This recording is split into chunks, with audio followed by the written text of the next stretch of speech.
안녕하세요. 사연에 빠지다의 DJ 민영입니다.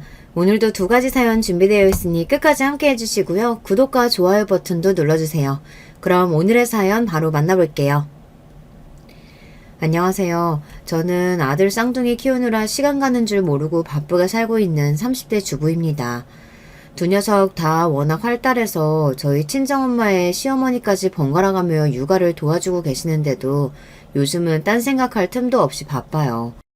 그러다 오랜만에 이 채널에 들어와 보니 제가 정말 힘들었던 시절에 이곳 사연을 들으며 마음을 달랬던 생각이 나네요. 지금이야 두 아이의 엄마로 눈꽃 뜰 새 없는 하루하루를 살고 있지만 사실 저에게는 첫 아이를 유산한 아픔이 있거든요. 아이를 잃어보신 분들이라면 누구나 공감하시겠지만 그게 몸만 축나는 게 아니라 정신이 정말 힘든 일이에요. 저 같은 경우에는 초기 유산도 아니고 아이가 거의 다 자란 상태에서 갑작스럽게 맞게 된 유산이라 더욱 정신적인 충격이 컸어요. 가족들 역시 많이 가슴 아파했고요. 무엇보다 충격적이었던 건 제 유산의 원인이 결혼을 통해 가족이 된 사람들의 탓이었다는 겁니다. 저와 남편은 대학교 동기로 20살 때 처음 만나서 거의 10년을 연애하다 결혼했어요. 삼형제 중 막내인 남편이 형들보다 더 늦게 결혼하긴 했지만 저와 연애를 시작한 지 얼마 안 되어서 서로 양가 부모님을 소개받았습니다. 이제 가 성인이 된 20살 풋내기들이었기 때문에 그때까지만 하더라도 양쪽 부모님들 모두 결혼이라는 먼 미래를 생각하기보단 제 아이들과 잘 지내주기를 바라는 마음으로 맛있는 것도 사주시고 서로 편하게 대해주셨어요. 남편은 삼형제 중 막내 아들이에요. 결혼을 한 건 삼형제 중 막내인 남편이 가장 마지막이었지만 저희 시부모님과 가장 먼저 만나고 가장 길게 인연을 지속한 것은 3명의 며느리 중 막내인 저였습니다. 그런 만큼 저와 시부모님 사이도 제법 돈독한 편이었고요. 시댁에서 가장 먼저 결혼을 한 건 둘째 형님이었어요. 제가 듣기로는 같은 직장의 사내 커플인 걸로 알고 있었습니다. 연애를 시작한 지 얼마 되지 않아 동서가 임신을 하는 바람에 부랴부랴 결혼을 하게 되었죠. 갑작스러운 둘째 아들의 속도 위반 소식에 시댁이 발칵 뒤집혔으나 미성년자도 아니고 성인 간에 생긴 일을 빠르게 수습하고 결혼해 사태가 일단락되었습니다. 사실 요즘 다 큰 성인의 속도 위반 정도야 잠깐 입방에 오르내리고는 금세 잊히는 흔한 이벤트 아니겠어요. 첫인상이 어찌되었건 집안에 첫 손자를 안겨주기도 했으니 수더분한 시부모님 성격에 속도 위반한 며느리를 트집 잡으실 분들도 아니고 무던히 잘 지내시는 걸로 알고 있어요. 그 다음은 첫째 형님 차례였죠. 첫째 형님은 저희 남편하고 나이 차이가 띠동갑이세요. 둘째 형님하고는 7살 차이가 나고요. 가뜩이나 결혼이 늦은 상태였는데 저보다 7살이나 어린 동생이 덜컥 결혼하더니 그해 바로 아이까지 낳으며 첫째 형님에 대한 결혼 압박이 심했던 걸로 알고 있습니다. 결국 첫째 형님은 시어머님 손에 이끌려 가입하게 된 결혼정보회사에서 만나게 된 분과 결혼에 골인하셨어요. 나중에 시어머니께 듣기로는 결혼정보회사에 가입한 이후로도 거의 10분 가까이 여성분을 만나보신 끝에 쉽지 않게 결혼하셨다고 하더라고요. 그러고 보니 삼형제 중 안정적인 연애 끝에 결혼을 하게 된 건 저희 부부뿐이었네요. 다른 손위의 두 동서들은 결혼을 위해 가족을 소개시키는 자리에서 시댁 식구들을 처음 만났다면 저 같은 경우에는 결혼 전에 이미 시댁 식구들과 모두 안면이 있었어요. 명절 때마다 꼬박꼬박 안부 인사를 전하고 종종 식사도 함께 했던 시부모님이야 당연하고 지금은 아주버님이 되신 남편의 두 형님들 또한 대학 다닐 때 이미 첫 인사를 마친 상태였어요. 그래서 저희가 나이가 차고 자연스레 결혼 이야기가 나왔을 때 양가 부모님 중 어느 한 분이 결혼을 반기에 드시는 분도 없었습니다. 저희 부부는 물론이거니와 양가 가족들 역시 때가 되면 저희 두 사람이 결혼하는 걸 당연하게 생각하고 계셨으니까요. 결혼 준비 잘 되어가고 있어요? 바쁘게 결혼 준비를 하는 와중에 그동안 따로 연락한 적이 한 번도 없었던 첫째 동서에게서 연락이 왔습니다. 네, 잘 준비하고 있어요. 제가 먼저 연락했어야 했는데 죄송해요. 앞으로는 먼저 챙기시면 되죠. 예의상 한 말에 당연하다는 데 대꾸하는 첫째 동서 말에 당황했습니다. 아주버님들은 몇 번 뵌 적 있었으나 동서들을 처음 본 건 결혼 이야기가 오가며 양가 가족들에게 인사를 드리러 갔을 때가 처음이었어요. 물론 남편과 연애를 오래 했으니 형님들 결혼식에야 모두 참석했지만 그때야 신부 대기실에 잠깐 들어가 인사만 하고 나온 게 전부였으니까요. 그래서 사실 동서들이 어떤 사람인지는 아직 잘 모르는 상태였습니다. 인사드리러 갔을 때야 사실 어른들 뵈러 간 거나 마찬가지이니 두 사람과 이야기 나눌 기회는 사실상 적었고요. 그런데 지금 말하는 걸 보니 걸려도 된통 걸렸다는 불길한 느낌을 지울 수가 없었습니다. 그건 그렇고 혹시 오늘 퇴근하고 시간 좀 되나? 우리 동서하고 같이 한번 봤으면 싶은데. 아, 그러실까요? 제가 오늘 일이 언제 끝날지 몰라서 퇴근하면 바로 전화 드릴게요. 만나자는 제안에 당황해서 덜컥 수락을 해놓고는 뒤늦게 이렇게 갑작스럽게 준비도 없이 만나는 게 잘하는 일인가 싶었습니다. 잠시 망설였으나 남편에게 전화를 걸었어요. 근무 시간에 어쩐 일이야? 무슨 일 있어? 그게 실은 아까 자기 큰형수님, 그러니까 첫째 형님께서 전화가 왔는데 말이야. 그렇게 제가 대강의 일을 남편에게 설명했습니다. 남편도 제 얘기를 들을수록 기분이 요상한 모양이었어요. 통화를 길게 한 건 아니었지만 말 몇 마디에도 느껴지는 뉘앙스라는 게 있잖아요. 아무리 편견을 갖지 않고 생각하려고 노력해봐도 좋은 뜻으로 저를 부르는 것 같지가 않았습니다. 퇴근 후 연락을 드리니 첫째 형님이 본인 집 근처로 오라고 그러더군요. 그것부터가 기분이 쎄했어요. 일단 알았다고 하고 약속 장소로 나갔습니다. 동서 둘은 저보다 조금 일찍 도착한 것 같았습니다. 두 사람 모두 제 곁에 같이 들어오는 남편을 보고 당황한 것 같았습니다. 그런 제 두 형수 앞에선 남편이 웃으며 너스레를 떨었어요. 형수님들 여기서 다 뵙네요. 제가 저 사람 서프라이즈 해주려고 회사 앞으로 말 안 하고 데리러 갔는데 오늘은 저랑 못 놀아준다잖아요. 그래서 캐물었더니 형수님들 뵈러 간다기에 저도 따라왔어요. 아, 혹시 제가 눈치 없이 여자들 노는데 끼어든 건가요? 저는 몰라도 도련님이 이렇게 말하는데 그 두 사람이 뭐라고 하겠어요. 죄송해요, 형님. 제가 눈치껏 돌려보내려고 했는데 자기 모르게 어딜 가냐고 사람을 하도 닥달하는 바람에 오늘은 이렇게 뵙고 다음에 제가 다시 자리 마련할게요. 그래요. 그럼. 떨떠름하게 대파는 첫째 동서에게 남편이 말했습니다. 오늘은 제가 멋대로 숙녀분들이 만나는 자리에 난입했으니 제가 저녁 대접하겠습니다. 그리고는 다소 어색하긴 했으나 겉으로는 화기애애하게 저녁 식사를 했습니다. 이런저런 근황을 주고받기는 했으나 누가 들어도 제가 혼자 나왔으면 꺼냈을 법한 주제는 근처에도 가지 않으면서 말이죠. 그날은 그렇게 자리가 마무리됐어요. 순조롭게 결혼한다고 했던 내가 입방정이었던 모양이야. 갑자기 스트레스가 확 올려오네. 스트레스 받을 일 생기면 그때 나랑 같이 받고 지금은 미리 너무 걱정거리 만들지 마. 무슨 일 생기든 너 혼자 겪게 하진 않을 테니까. 한 입으로 두말할 남자는 아니었기에 남편을 믿기로 했습니다. 다음날 만난 남편이 말했습니다. 어머니나 형들이나 별일 없다고 하는 걸 보니 따로 무슨 일은 없는 것 같아. 아니면 그 두 분만 뭔가 작당한 게 있다든지. 자기 정 마음에 걸리면 내가 이번에도 따라 나갈까? 자기 찬스는 저번에 이미 썼는데 또 그럴 순 없지. 그랬다가 이번에는 정말로 거짓말인 거 들통날걸? 어찌됐든 평생 볼 사람들인데 그냥 피할 수만은 없어. 나가봐야지. 차라리 그냥 얘기 들어보면 막상 별 얘기 아닐 수도 있잖아. 아무 대꾸 없는 남편 표정이 절대 그럴 리가 없다고 답하고 있었으나 그럼 어떡해요. 이제 와서 겨우 이런 일 때문에 결혼을 물을 수도 없고 부딪혀야 하는 일은 부딪히는 수밖에요. 그렇게 다시 약속을 잡아 동서들을 만났습니다. 애써 웃는 낯으로 앉아있는데 그쪽에서는 딱히 표정 관리를 할 생각도 없어 보이더라고요. 오늘에야말로 진짜 하려던 소리를 듣는다고 생각하니 매도 먼저 맞는 게 낫다고 차라리 얼른 얘기하고 끝내고 싶은 마음뿐이었어요. 혹시 저번에 따로 하실 말씀 있으셨는데 형우 씨 때문에 말씀 못 하신 거 아닌가 해서요. 하실 말씀 있으시면 해주시겠어요? 제 말에 첫째 동서가 은근슬쩍 둘째 동서에게 눈치를 주더라고요. 대충 둘의 서열이 짐작이 가는 부분이었어요. 동서 말대로 저번에는 우리도 좀 당황스럽더라. 아무리 도련님이 막무가내로 나온다고 해도 적당히 알아서 둘러댈 수도 있었을 텐데. 시작부터 타박 주는 말에 굳이 대꾸하고 싶지 않아 계속 웃는 낯을 하고 있자 둘째 동서가 못마땅한 낯으로 마지못해 입을 뗐습니다. 우리가 얘기 듣기로는 아직 예단 얘기가 제대로 안 나온 걸로 알고 있어서 보통 이런 건 신부 측에서 먼저 얘기를 꺼내는 게 관례인데 결혼식 다 가까워오도록 아무 소리가 없으니 우리 집안에서 먼저 말 꺼내기 민망하지 않겠어? 예단 얘기라면 결혼 얘기가 나오기 시작할 때부터 이미 정리가 끝난 상황이었습니다.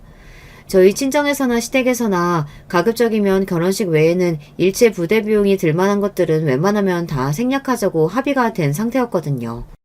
결혼하겠다고 의사를 양가에 밝힐 때부터 저희가 가능하면 양가 부모님께 손 벌리지 않고 저희 힘으로 결혼을 준비해보겠다고 하자 그러면 집에서 크게 도와주시지 않는 대신 먼저 해주신 말씀이었어요. 저 혹시 아버님 어머님께 말씀을 듣지 못하셨나 해서 드리는 말씀인데 저희 처음 결혼한다고 말씀드렸을 때부터 양가 부모님 모두 예단이나 다른 결혼 선물은 따로 하지 않는 걸로 하시겠다고 말이 되어 있거든요. 거의 둘째 동서를 조종하다시피 팔짱을 끼고 뒤로 빠져있던 첫째 동서가 화르륵 흥분하더니 제 말을 끊었습니다. 동서, 그래도 그건 도리가 아니지. 우리가 듣기로는 동서 친정집이 그렇게 처지는 집안도 아니라면서. 없이 살아서 도저히 형편이 안 되는 것 같으면 몰라도 하려고 들면 충분히 할 수 있는데 안 한다는 건 우리 집안에도 할 짓 아니지 않아? 마치 자기가 시댁을 대표하는 사람이라도 된 듯한 말투였습니다. 아니 시댁을 대표하는 시부모님과 이미 얘기가 다 됐는데 왜 저 둘이 저렇게 나서서 분란을 만드는 건지 이해가 가질 않았어요. 혹시 이런 것도 동서 시집살이인가 싶었습니다. 그 얘기는 저희 쪽에서 먼저 꺼낸 게 아니라 어른들께서 하신 말씀이에요. 어른들이 그렇게까지 말씀했는데 저희 맘대로 하기도 입장이 좀 곤란해서요. 형님들께서 너그럽게 헤아려 주세요.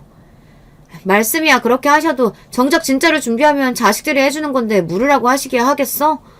우리가 꼭 뭘 바라고 하는 소리가 아니라 이런 건 원래 아랫사람이 눈치껏 하는 거야. 동서 이제 우리 집에 시집 오면 평생 얼굴 봐야 할 사람들인데 시작부터 이러면 우리도 좀 솔직히 갑갑하지. 이건 저들 원하는 대로 하지 않으면 앞으로 시집생활이 쉽지 않을 거라는 반협박이나 마찬가지인 말 아닙니까? 갑갑한 건 도리어 저였습니다. 도대체 뭘 원하길래 시부모님하고는 합의도 안 해놓고 저를 따로 불러서 이런 소리까지 하는가. 이쯤 되니 한번 드러나 보자 싶더군요. 그러시면 형님들께서는 따로 생각해 두신 게 있으신 건가요? 비로소 제 입에서 저들이 원하는 말이 나온 모양인지 부끄러운 줄도 모르고 동서들이 반색을 하더군요. 시커먼 속이 훤히 들여다보이는 행동에 그만 기가 찼습니다. 이건 그냥 참고삼아 하는 말인데 보통은 예단으로는 면품백들 많이 하지? 대놓고 돈봉투 주고받는 건 너무 천박스러운 일이고 그렇다고 명색이 예단인데 살림살이로 대신하는 것도 좀 우세스럽고 많이들 그렇게 한다는 거야 내 말은. 돈봉투 주고받는 게 천박한 줄 아시는 양반이 아직 시집도 안 온 손아래 예비동서한테 예단으로 명품백을 요구하는 건 천박한 줄 모르는 모양입니다. 사실 그깟 명품백 하려고 치면 못할 것도 없었죠. 동서는 말 맞다나 저희 친정이 유복한 것도 사실입니다. 하지만 저희가 먼저 해드리고 싶은 마음이 우러나서 하는 거면 몰라도 꼭 무슨 빚받으러 온 사람 마냥 경우 없게 명품백 내놔라 하는 건 정말 아니다 싶었습니다. 형님들께서 무슨 말씀 하시는 건지는 알겠어요. 하지만 저도 이 자리에서 생각지도 못하게 갑작스럽게 듣게 된 말이고 결혼은 둘이 같이 하는 건데 저 혼자 결정한 문제는 아닌 것 같아요. 형우 씨하고 같이 의논해서 결정하도록 하겠습니다. 제 남편 이름이 나오자 두 사람 얼굴이 다시 시뻘겋게 달아올랐습니다. 동서 진짜 말귀 못 알아듣는 사람이네. 저번에 도련님 달고 올 때부터 조짐이 보이더니만 이렇게 여자들끼리 말 나올 때마다 신랑 들먹일 거야? 누군 신랑 없어? 형님, 솔직히 저는 형님이 왜 이렇게까지 날카롭게 반응하시는지 모르겠어요. 저 나름대로 한 식구 될 사이끼리 잘 지내보고 싶어서 마음에 걸리는 것들이 있더라도 언행도 특별히 조심했던 것 같은데 그렇게 말씀하시면 저도 좀 서운하네요. 제가 막내 며느리로 들어가는 거긴 하지만 그렇다고 정말로 형님 아랫사람인 건 아니잖아요. 어머, 얘 말하는 것 좀 봐. 형님 말씀하시는데 벌써부터 토나면 되겠어? 우리가 뭐 그렇게 서운한 얘기를 했다고 지금 그렇게 예민하게 굴어. 동서, 지금까지는 그렇게 살았을지 몰라도 시집와서까지 그러면 안 돼. 손윗 사람한테 그러는 거 아니야. 저들이 제 손윗 사람이지 저한테 명령해도 되는 사람이라는 뜻은 아니지 않습니까? 애초에 제 의견 같은 건 들을 생각도 없는 사람들한테 차분하게 이야기를 해봤자 결론이 달라질 것 같지 않았습니다. 그리고 제가 지금 굽히고 들어가면 결혼 생활 내내 저를 호구 취급할 게 뻔했습니다. 굽히는 것도 굽혔을 때 그걸 너그럽게 받아주고 아랫사람한테 베풀 줄 아는 제대로 된 윗사람한테나 해당되는 이야기죠. 어차피 저 둘이랑 앞으로 잘 지내는 건 텄구나 싶어 그냥 제 할 말을 했습니다. 형님, 아랫사람이라고 윗사람 하는 말에 아무런 의견도 감정도 없이 무조건 따라야 하는 사람은 아니라고 생각해요. 그렇게 따지면 지금 형님들도 아버님, 어머님 의견 무시하시고 저 따로 불러내서 말씀하시는 거잖아요. 저희 예단 문제에 불만 있으시면 먼저 가족들끼리 말씀하셔서 저희와 같이 얘기해보자고 말씀을 해주셨더라면 더 좋았을 텐데요. 솔직히 지금 하시는 말씀은 제 입장에서는 너무 일방적인 요구로 느껴지는 게 사실이네요. 형님들 가슴에 손을 얹고 생각해보세요. 지금 저한테 하신 말씀들 다른 가족들 들어도 부끄럽지 않으실 자신 있으세요? 답은 형님들도 잘 아시리라 믿습니다. 그럼 저 먼저 일어나 보겠습니다. 다음에 뵐 때는 웃으면서 뵐 수 있었으면 좋겠어요. 기막혀 하는 두 동서들을 남겨둔 채 먼저 자리를 떴습니다. 이대로는 도저히 안 되겠다 싶어 제 생각을 내지르긴 했으나 시작부터 갈등을 떠안게 된 제 입장에서는 이런 상황 자체가 너무 부담스러웠습니다. 너그러운 분들 시부모님으로 모시게 되어 난 참 복이 많은 사람이라고 생각했는데 이런 장애물이 있을 거라고는 생각도 못 해봤어요. 방금 상황을 다시 떠올리니 머리가 지끈지끈거렸지만 나오자마자 본인에게 바로 연락하라는 남편이 신신당부했던 탓에 전화기를 집어들었습니다. 얘기 잘 끝났어? 아니, 파토나도 완전 제대로 파토났어.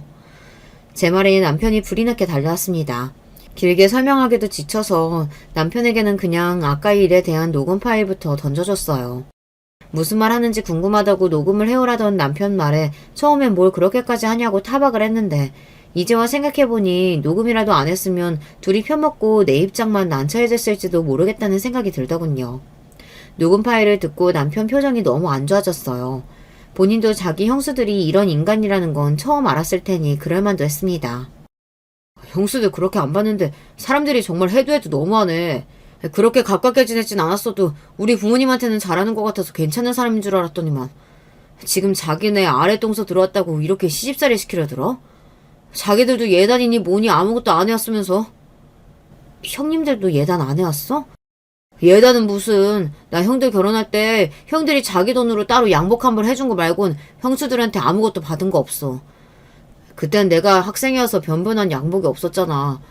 그거 알고 형이 옷 해주면서 자기가 따로 해주는 거니까 형수한테는 아무 소리 말라고 했단 말이야.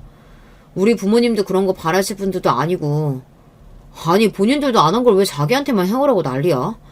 그리고 집에 돈 좀 있으면 뭐 그렇게 뜯어내도 당연한 거야? 명품백이 누구네 집 개 이름도 아니고.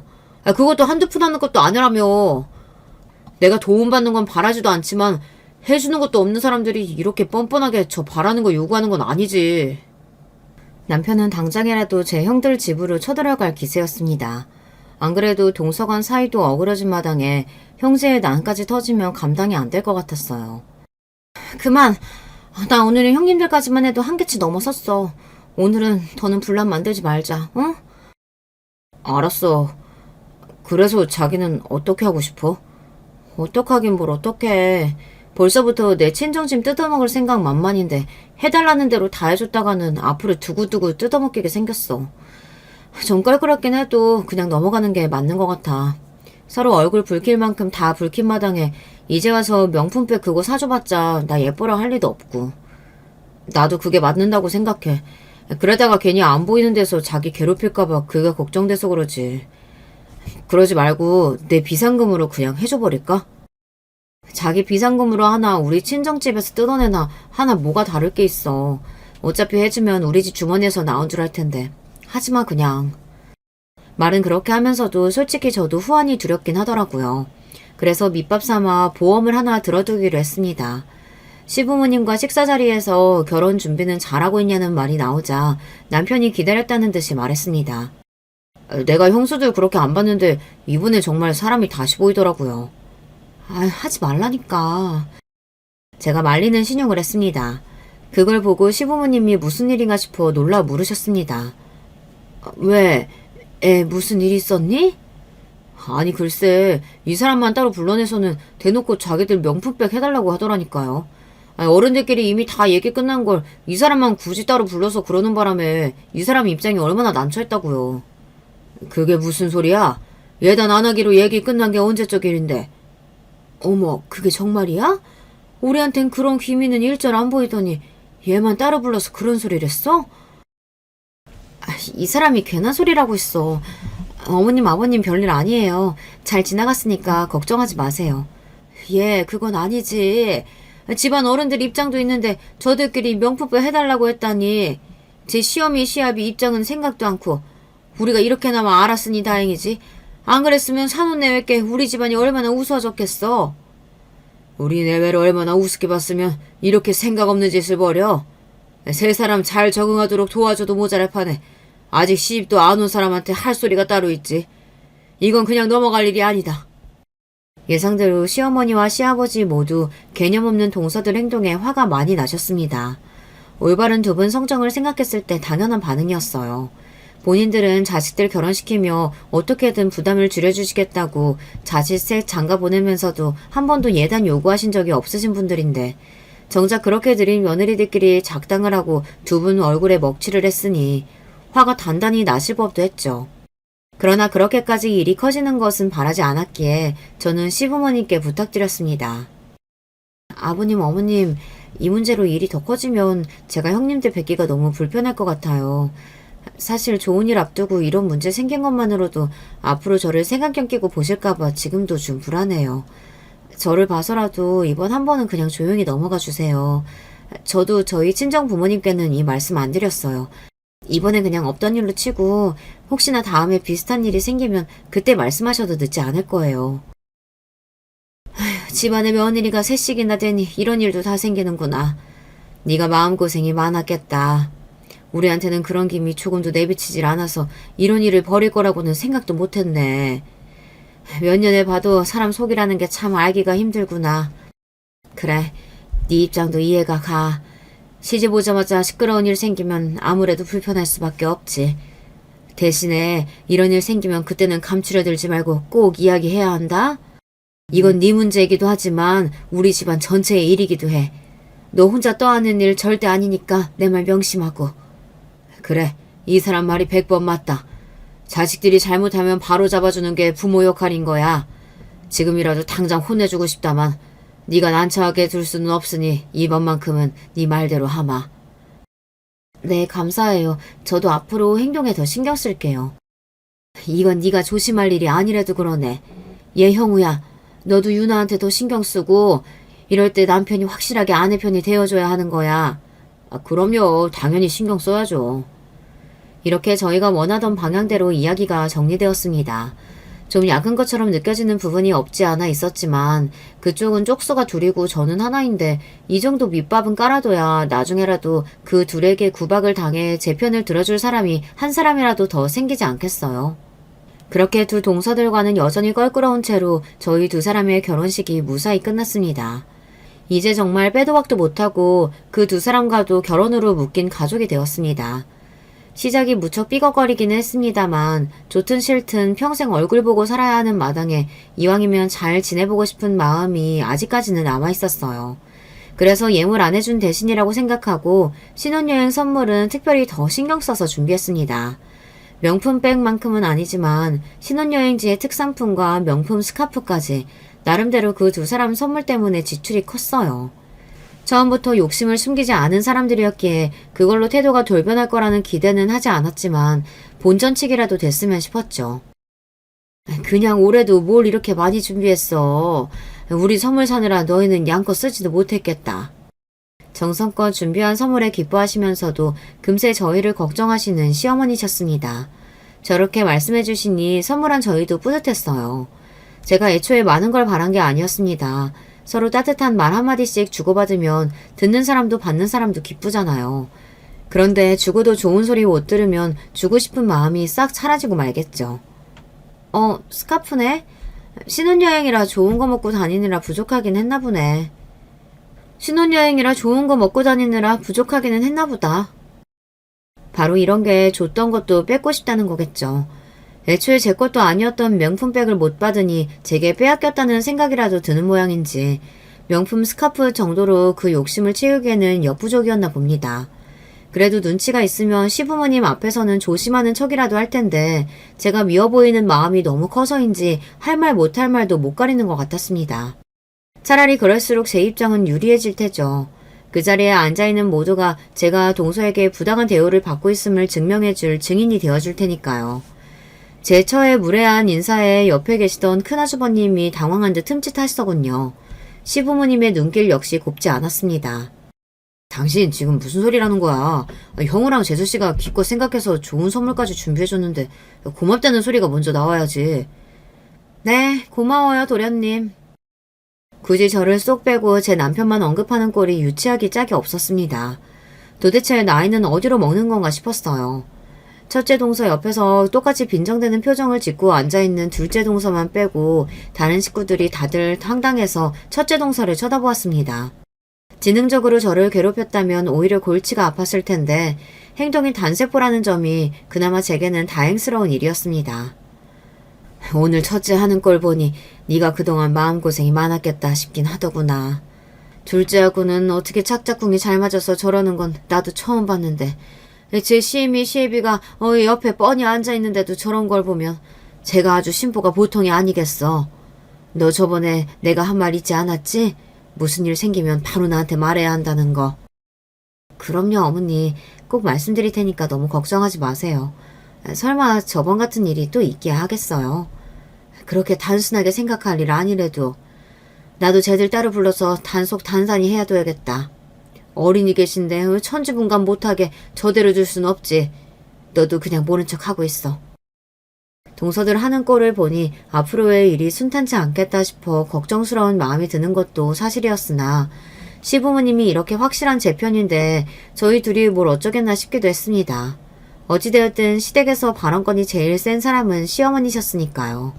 저들 나름대로는 빈정이 상했는지 그 이후로 제게 따로 연락을 하지 않는 것도 차라리 다행스러웠습니다.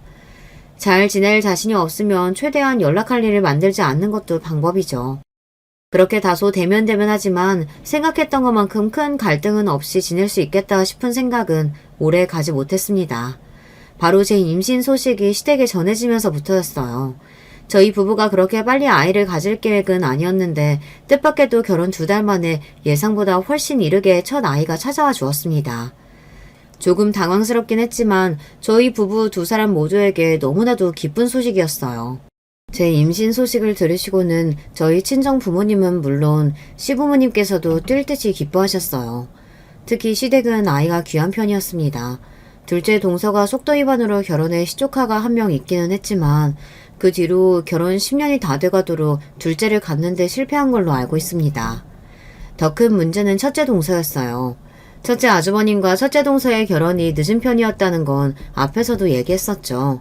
그 때문에 첫째 동서는 결혼과 동시에 임신을 시도했으나 자연 임신이 되지 않아 시험관 시술을 받고 있었습니다. 시어머니께 듣기로는 7번의 시험관 시술을 받았다는데 7번 다 실패했다고 해요.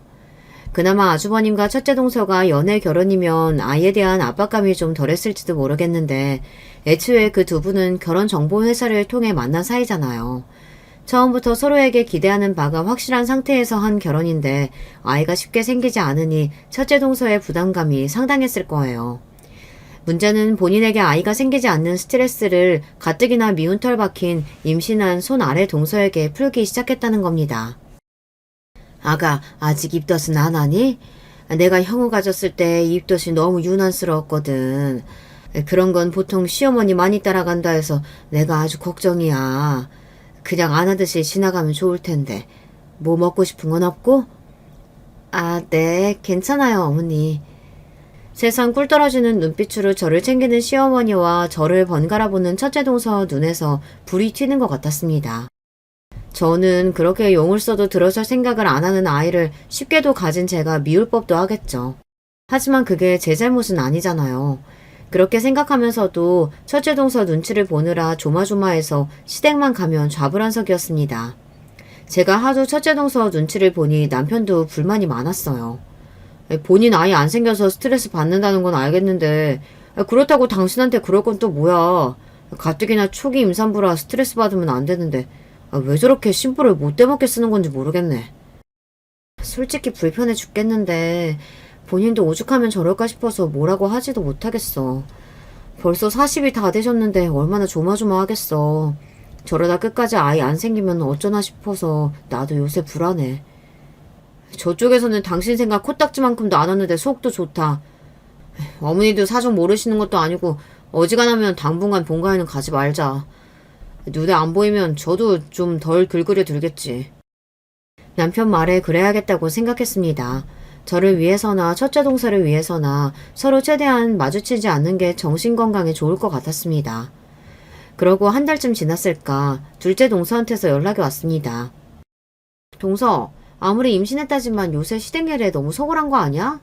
식구도 한둘이 아닌데 동서까지 빠져서 음식 준비하느라 내가 얼마나 힘든 줄 알아? 애가 졌다고 너무 유난 떠는 거 애한테도 안 좋아. 나라고 애 안 낳았어? 누가 들으면 애를 한 대여섯은 낳은 사람인 줄 알겠습니다. 그리고 음식하느라 무슨 힘이 들었겠습니까? 저희 시어머니는 애초에 음식한다고 며느리 부려먹을 수 있는 분이 아니셨어요. 간단하게 과일 깎는 전도나 서로 돌아가며 했지 저희 도착하기도 전에 어지간한 음식은 미리 준비하고 기다리시는 분이셨습니다. 이제 하다하다 별 꼬투리를 다 잡는다 싶었죠.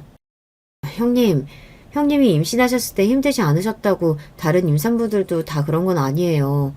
그날 안 간 건 어머님이 먼저 무리하지 말라고 하셔서 빠졌던 거고요.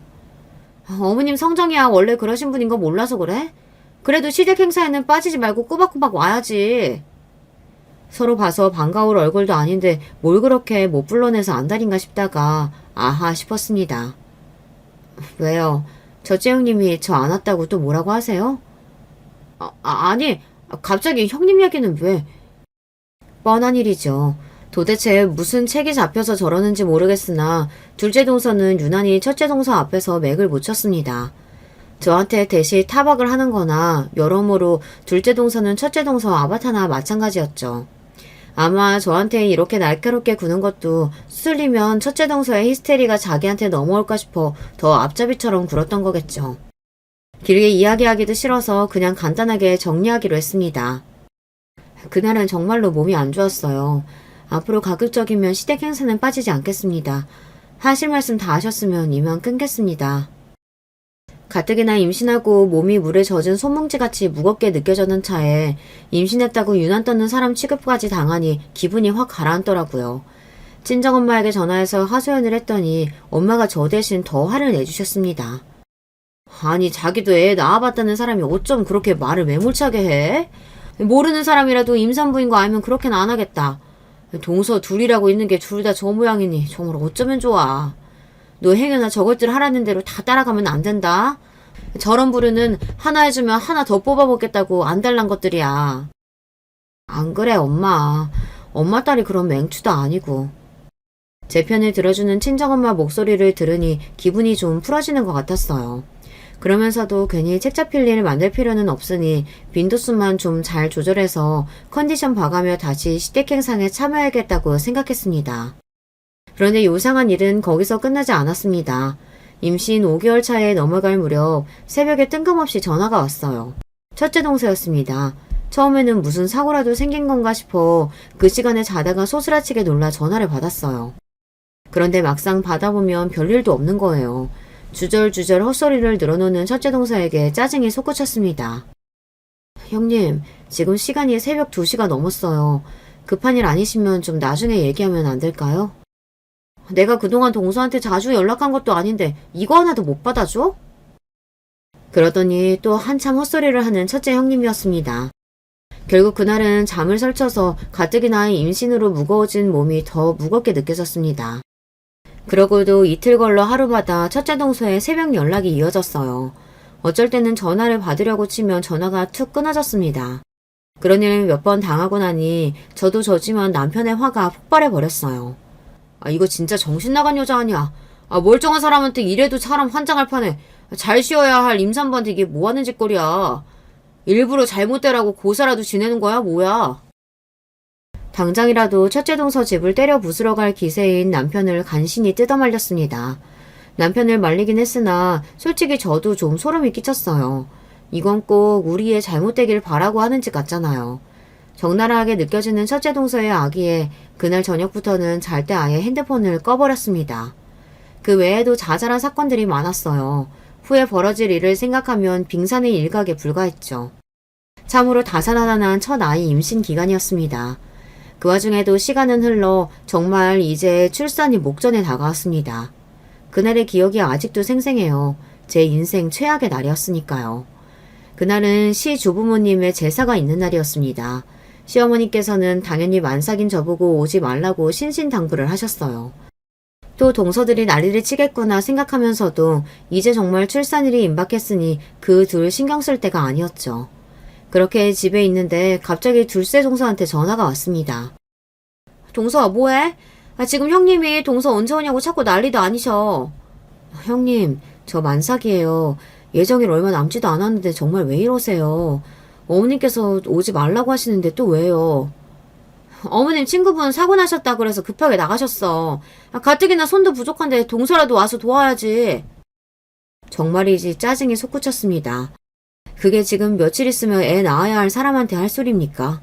그때 그 난리를 치든 말든 전화를 끊어버렸어야 했는데 둘째 동서 말에 정신이 번쩍 들었습니다. 동서 안 오면 형님이 당장이라도 동선에 쳐들어갈 기세야. 동서도 그건 싫을 거 아니야. 와서 하는 신용이라 좀 하다가 가. 최근 첫째 동서의 행동이 상식적인 편은 아니었죠. 정말 저희 집으로 달려오고도 남을 사람이었기에 무거운 몸을 억지로 일으켜 결국 시댁으로 향했습니다.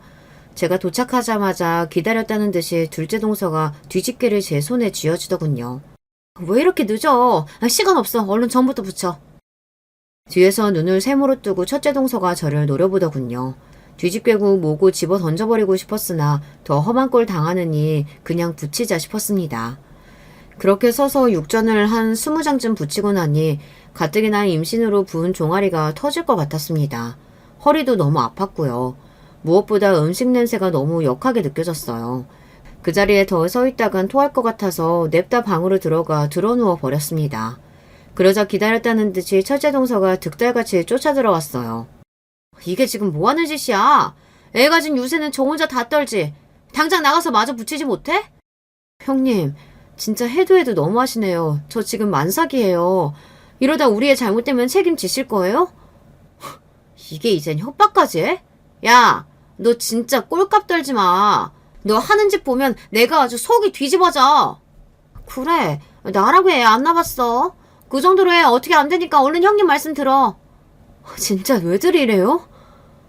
첫째 동서가 아예 팔을 걷어붙이고 저를 억지로 일으켜 세웠습니다. 그만 좀 하세요. 진짜 미쳤어요? 그 말에 첫째 동서 눈이 뒤집히더니 정말 미친 여자처럼 제 뺨을 후려쳤습니다.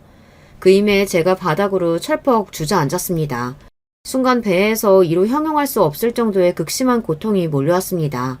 그러더니 금세 제 주변이 피로 물들기 시작했어요.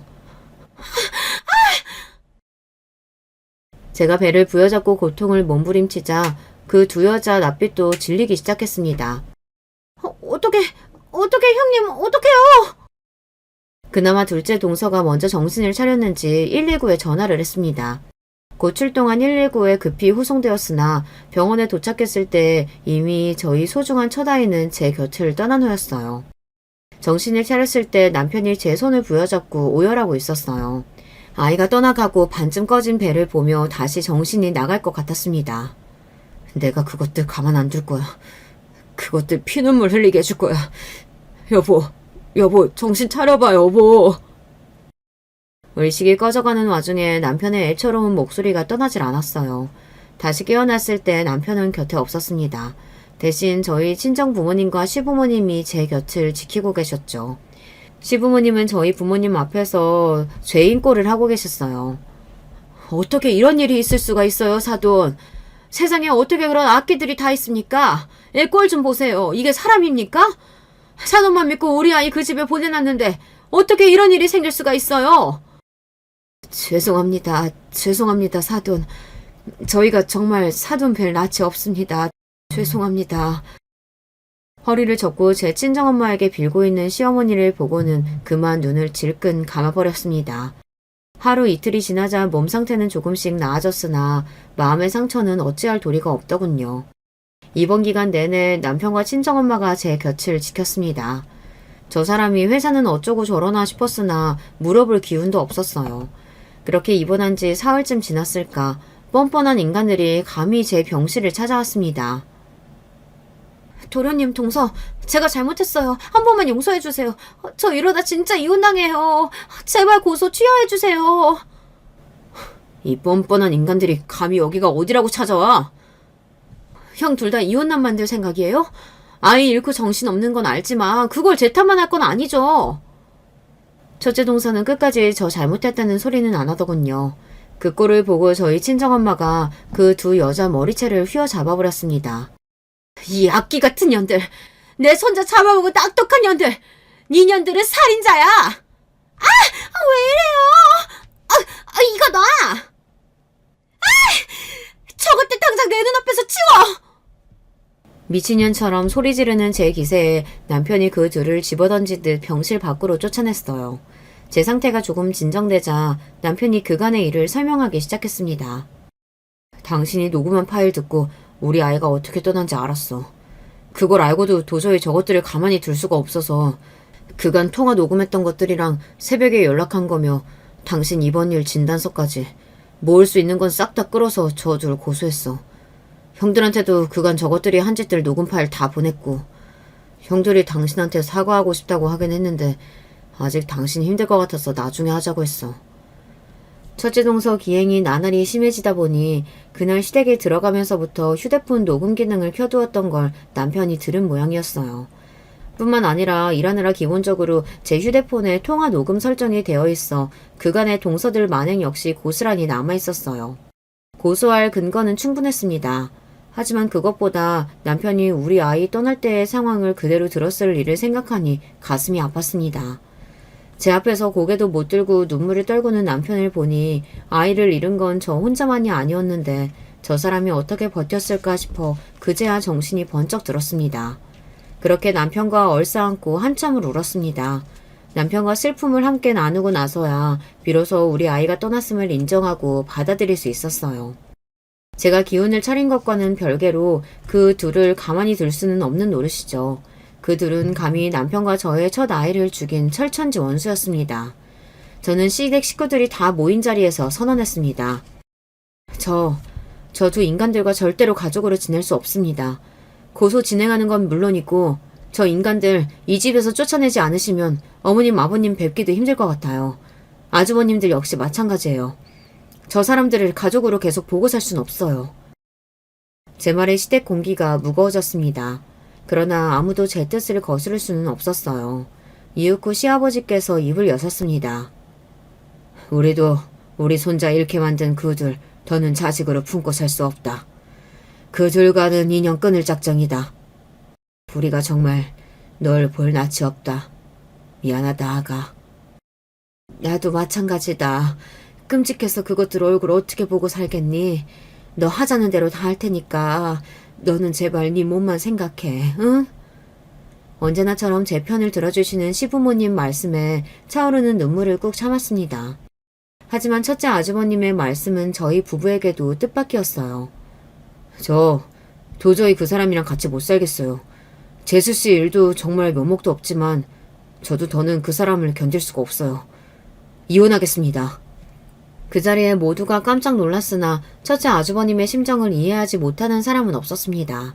심지어 시부모님도 이혼하겠다는 첫째 아주버님을 말리지 않았습니다. 제 형 말을 듣고 머뭇거리던 둘째 아주버님이 말씀하셨어요. 사실 저도 지금 별거 중이에요. 이런 일까지 있었는데 솔직히 그 사람 보는 거 겁나네요. 저도 근데 애가 없으면 모를까 애까지 있는데 섣불리 이혼하겠다고 말씀까지는 못 드리겠어요. 하지만 절대로 그 사람 재수씨 앞에 나타나는 일 없게 하겠습니다. 이 집에도 발도 못 들이게 할 거예요. 그것만큼은 정말로 약속드릴게요. 본의 아니게 형님 두 분 모두 결혼 생활이 파탕난 꼴이 되었습니다. 그게 100% 저 때문만은 아니었겠으나 마음이 무거운 건 어쩔 수 없었습니다. 너 행여나 쓸데없는 생각은 마라. 저 애들 그렇게 된 게 어떻게 네 탓이겠니? 나도 내 아들들 그런 무서운 여자들이랑 같이 사는 거 보고 싶지 않아. 그것들은 그것들 저주는 업보 치르는 거니까 네가 신경 쓸 거 하나도 없어. 본인 속도 말이 아니실 텐데 혹여 제가 죄책감을 느낄까 싶어 단호하게 말씀하시는 시어머니가 큰 힘이 되었습니다. 저 역시 그 둘에게는 일말의 죄책감도 없었습니다. 제가 그것들에게 죄책감을 느낄 일이 뭐가 있겠습니까? 다만 아주버님들이 안타까운 것이죠. 폭행죄와 상해죄가 모두 적용되어 그 둘은 민사소송은 물론 형사처벌까지 받았습니다. 중간에 둘째 동서가 저희 집 앞에 뛰어와 제발 살려달라며 빌었으나 이내 둘째 아주버님께 질질 끌려가는 소동이 있었습니다. 본인 죄값 치르는 일인데 고소 취하야 고려도 하지 않았죠. 첫째 동서와는 공식적으로 남남이 되었습니다. 첫째 동서가 이혼 못한다며 길길이 날뛰는 바람에 첫째 아주버님은 결국 이혼 소송까지 하게 되었어요. 결과는 첫째 아주버님의 완벽한 승소였죠. 불임 폐악이 하도 많아 재산 분할도 전적으로 첫째 아주버님께 유리했습니다. 그간 아주버님도 벼르고 벼르셨던 모양이에요. 첫 아이를 잃은 지 딱 1년 만에 저희 부부에게는 쌍둥이가 찾아왔습니다. 그럴 리는 없겠지만 먼저 떠난 아이가 동생 손을 잡고 다시 찾아와 준 건 아닌가 싶어 마음이 짠해졌습니다. 얼마 전 세돌을 넘긴 아이들은 둘 다 어찌나 강골인지 온 식구들이 다 붙어도 감당이 쉽지가 않아요. 덕분에 저희 부부와 양가 부모님 모두 정신없이 살아온 탓에 첫 아이를 유산한 아픔도 아물 수 있었어요. 아이들 덕에 웃음이 떠나지 않는 가정 안에서 힘에 부치긴 하지만 그 어느 때보다 행복한 나날을 보내고 있는 저희 부부입니다.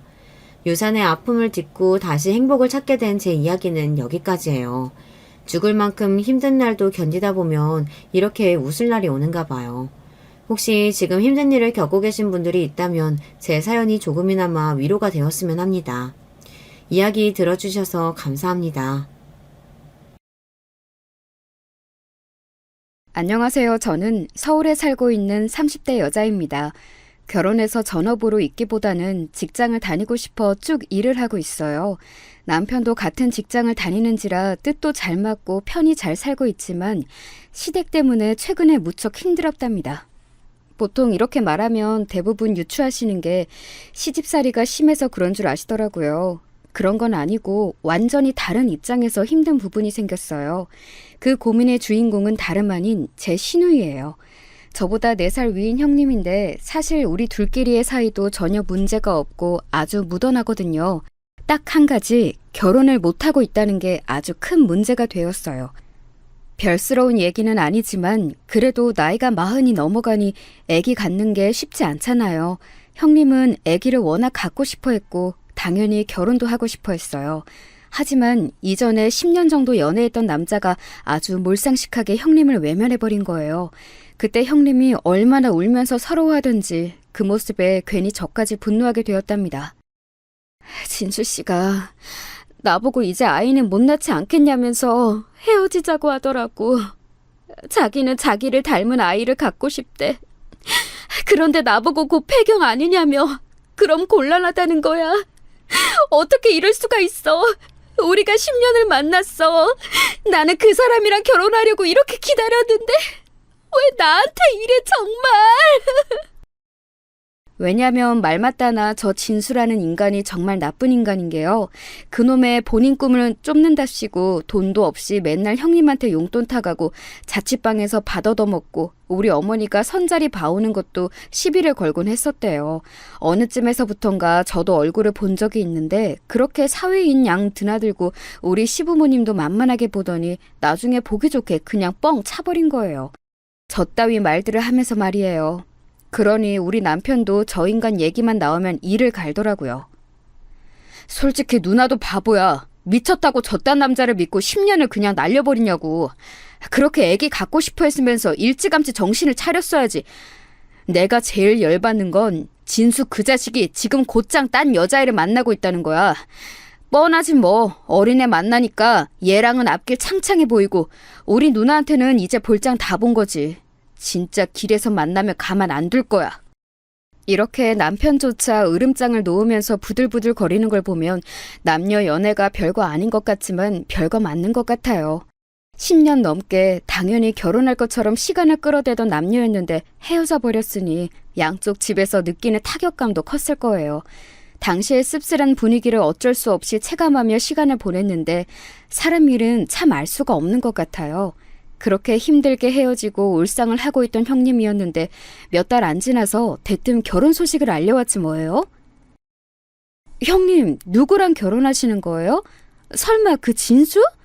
아니, 그 인간이랑은 2번 다시 안 본다고 하셨잖아요.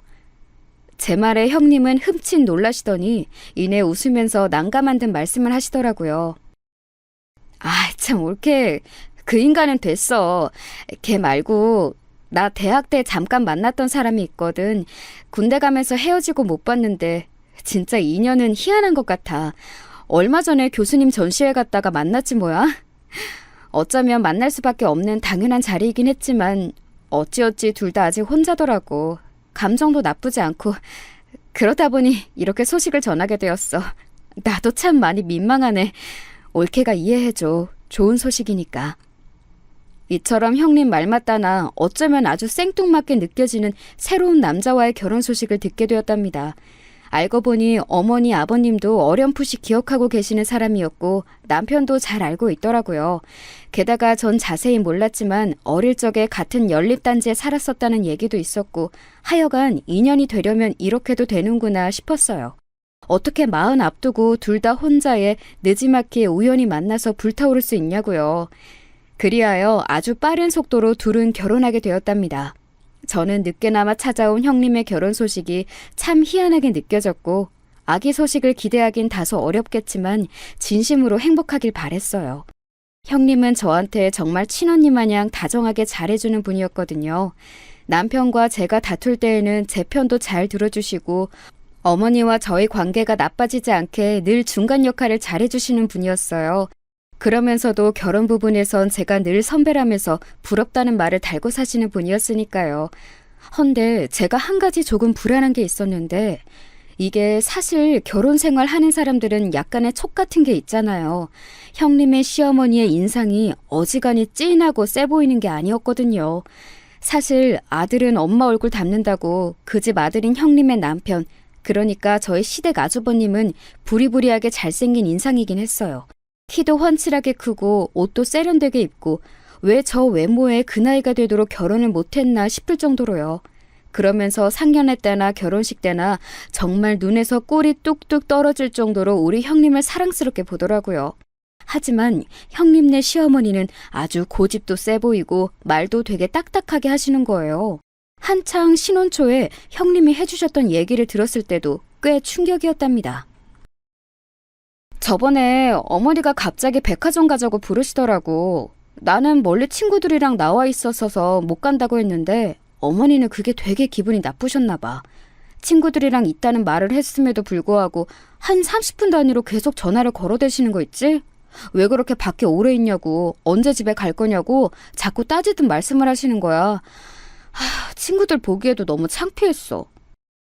저는 시어머니가 왜 며느리한테 그렇게 집착해서 백화점을 같이 다니고 싶어 하는 건지도 잘 모르겠고 심지어 다른 지인들과 있다는데 계속 전화를 걸어댄 게 이해가 안 갔어요. 형님네 시댁이 좀 유복하긴 하다지만 은근히 돈 갖고 유세를 많이 부리신다더라고요. 반면에 우리 시댁은 그냥 평범한 집이긴 해요. 그래서인지 저희 어머니는 저한테 전혀 돈이나 뭐 다른 걸로 피곤하게 하시는 게 없지만 물질 여부가 시집살이랑 꼭 비례한 것 같진 않더라고요. 저희 어머니는 사람 자체가 원래 순딘순딘 하시고 남일에 크게 관여 안 하시는 분이에요. 단지 아버님이 좀 가부장적이고 짜증이 많으셔서 형님이 결혼할 때에도 반대를 많이 하셨거든요. 아마 저런 내용을 들으신다면 당장 결혼 때려치라고 하실 게 뻔하니 형님도 저한테만 상담을 하셨나 봐요.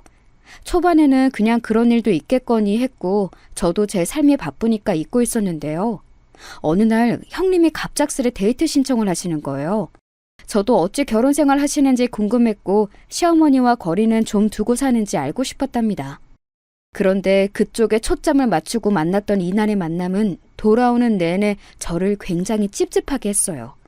형님이 이날 저에게 했던 얘기는 아무리 봐도 외도가 분명했거든요. 외도라고 생각되는 그 대상은 다름 아닌 형님의 남편 시아주버님이었답니다. 나 이런 얘기 올케한테 하기 정말 너무 부끄럽고 수치스러워. 그런데 엄마 아빠한테 말할 수도 없고 친구들한테 상담하긴 내 얼굴에 침 뱉기고 올케는 왠지 좀 믿을 수 있을 것 같아서 털어놓는 거야. 내가 얼마 전에 남편 핸드폰을 봤는데 위치가 좀 이상하더라고. 너무 이상해서 사진으로 찍어놨어. 이것 좀 같이 봐줄래? 형님이 저에게 내민 핸드폰 속 화면을 들여다보니 뭔가 일부러 의심해서 확인할 수 있는 그런 사이트도 아니었어요. 평범한 포털 사이트인데 그 안에서 이동한 위치가 기록으로 남아있어 누가 봐도 눈길이 가더라고요. 이것 좀 봐봐, 올케. 나한테 이런 장소로 간다고 한 적도 없거든. 그냥 집 근처에서 친구들이랑 술 마시고 들어온다고 했던 날이라 기억이 나. 근데 이날 시간대며 남편이 늦게 들어왔던 거며 다 맞는 날인데 왜 호텔 기록이 남아있는 건지 모르겠어. 저도 이런 얘기는 친구들이나 인터넷으로 익히 보고 들었던 바라 저도 모르게 레이더를 바짝 세우고 함께 점검해봤어요. 그런데 아니나 다를까 본인 와이프인 형님에게 연락해줄 때와는 달리 전혀 다른 장소에서 술집에 가거나 호텔에 들락거리고 몇 시간씩 오래 있다 나온 기록들이 남아있더라고요. 그리고 사실 이 상황에 대한 답도 형님이 갖고 있긴 했어요. 올케, 나 정말 너무 이상해서 이날 새벽에 남편 핸드폰을 샅샅이 다 뒤져봤어. 근데 정말 기가 막힌 거야. 남편이 만나는 여자가 있었더라고. 그것도 나보다 앞서 만나던 여자, 결혼하려던 여자였나 봐. 저번에 어머님이 가족들끼리 얘기하시다가 실수로 이름을 잘못 말하신 적이 있거든. 그때 고모님들도 아차 싶은 얼굴로 당황해서 나를 보시는데 아마 그 여자 맞는 것 같아.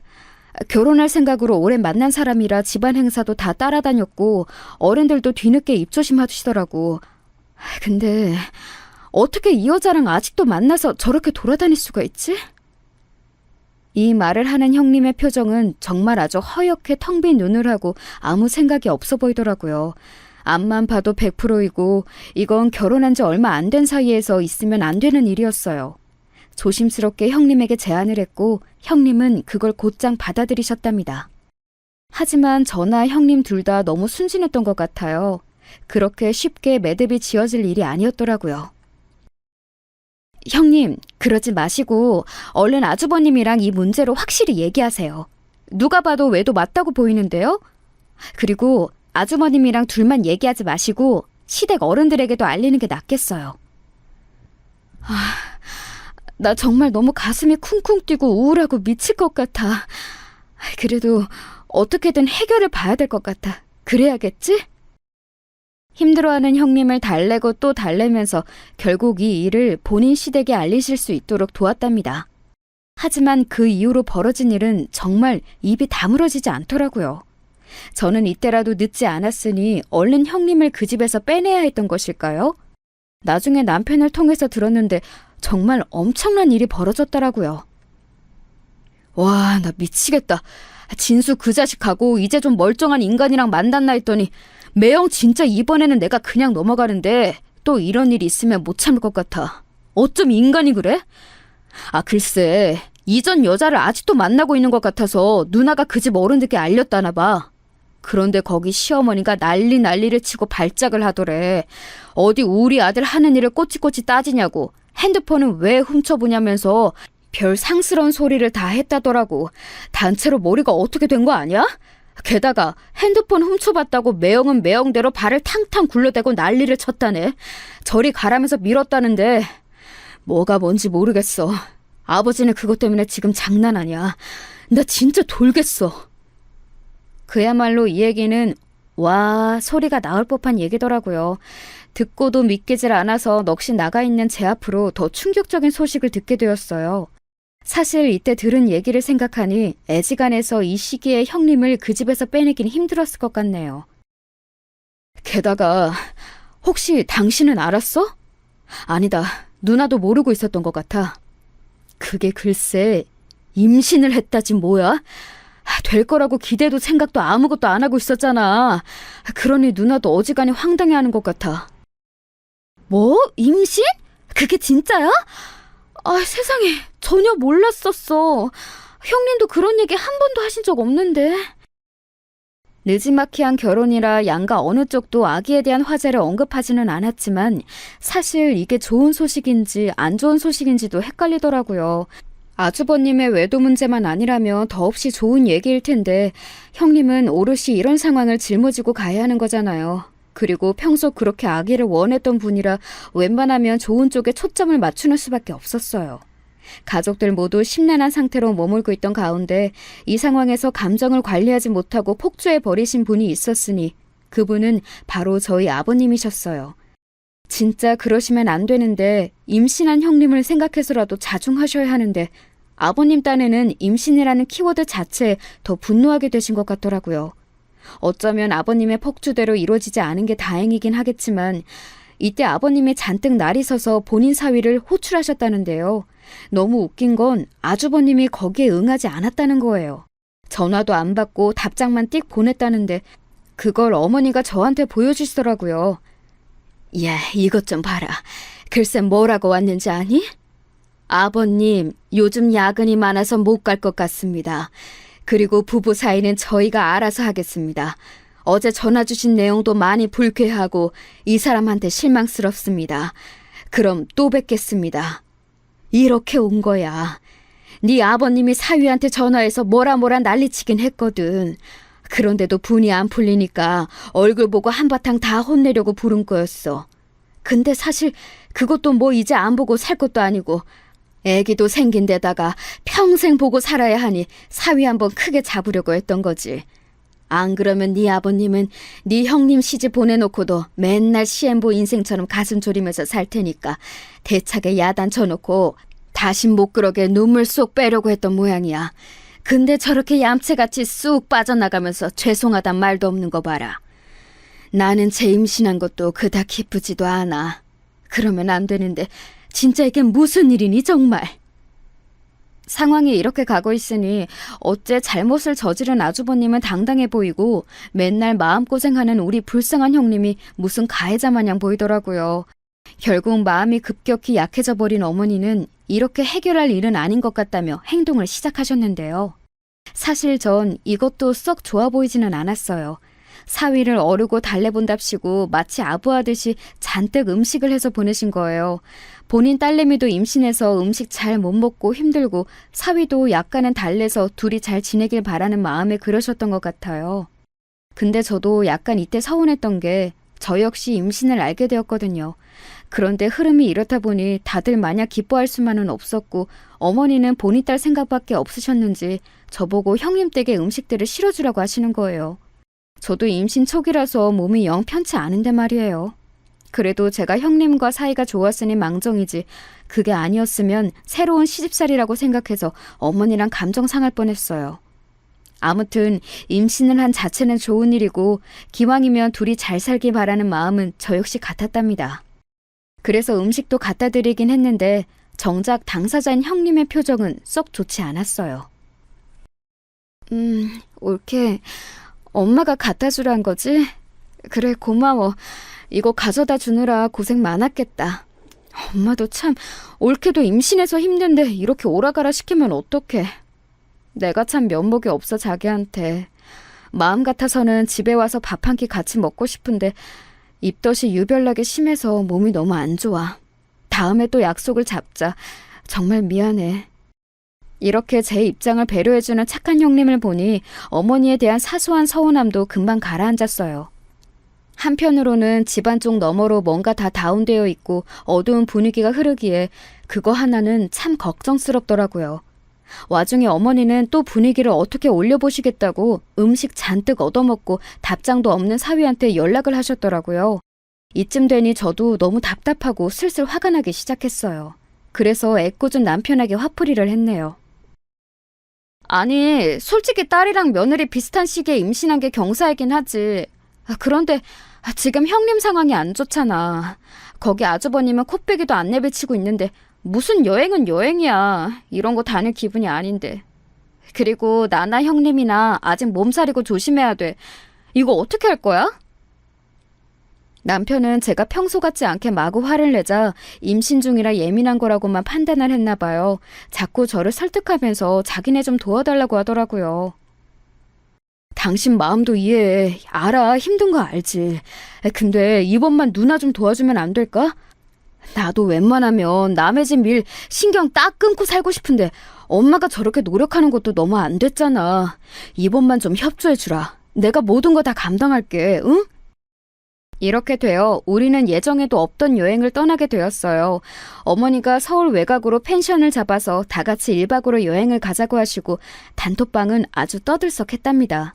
하지만 얼마 되지 않아 형님이 아주 청천벽력 같은 말을 남기신 거예요.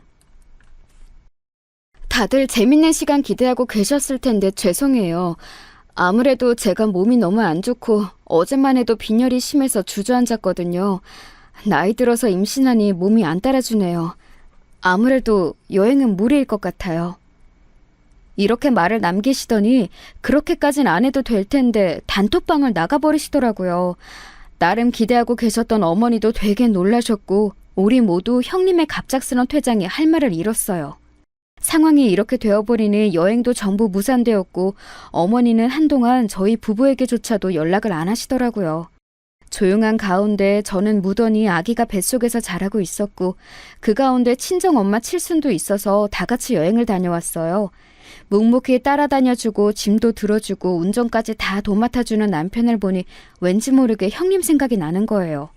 우리 집 일에 군말 없이 다 따라다니는 남편인데 내가 너무 예민했던 건가 싶어 간만에 형님께 연락을 드렸어요. 그런데 늘 다정하고 따뜻하게 맞아주시던 형님이 좀 날선 반응을 하시는 거예요. 무슨 일이야, 올케? 나 지금 바빠서 통화하기 힘든데 중요한 내용 아니면 나중에 전화하자. 만나자고? 아니, 요즘 바쁘고 몸도 안 좋고 해서 누굴 만날 상황이 안 돼. 그럼 끊어? 뭔가 형님답지 않게 전화를 확 끊어버리시는데 아무래도 마음에 자꾸 걸리는 거예요. 썩 축복받지 못한 임신이기도 했지만 저한테 냉정하게 대하시는 분이 아니고 늘 친언니 마냥 잘해주셨던 분이거든요. 아무래도 본인은 몸이 안 좋아서 본인 친정 여행도 못 다녔는데 제가 너무 보란듯이 카톡 프로필에 우리 친정 식구들 여행 사진을 올려서 그런 걸까요? 별의별 생각을 다 해보게 되더군요. 그래도 그런 걸로 옹졸하게 삐지거나 시비를 거시는 분이었나 싶기도 하고 아무튼 저렇게 칼같이 잘라버리는 말투는 약간 상처가 되었어요. 남편에게도 상황을 말했더니 여지없이 자기 누나는 그럴 사람이 아니라고 하더라고요. 우리 누나는 그런 걸로 삐지고 기분 나빠하는 성격이 아니야. 얼마 전에 애기 옷도 선물로 보내줬었잖아. 당신이랑 연락을 안 하고 나한테 보내준 건 바쁜 와중에 챙기느라 정신이 없었대. 이 부분도 그런대로 납득이 가긴 했지만 아무튼 저는 이전과 저를 대하는 모습이 많이 달라진 형님을 보고 미심쩍었어요. 그리고 얼마 지나지 않아 왜 형님이 저한테 그렇게 내외하셨는지 곧 알게 되었답니다. 그것도 아주 복잡하고 불편한 일로 말이에요. 정말 간만에 형님 번호가 핸드폰에 뜨길래 놀래서 받았는데요. 전화기 너머 형님은 더더욱 놀라있는 상태시더라고요.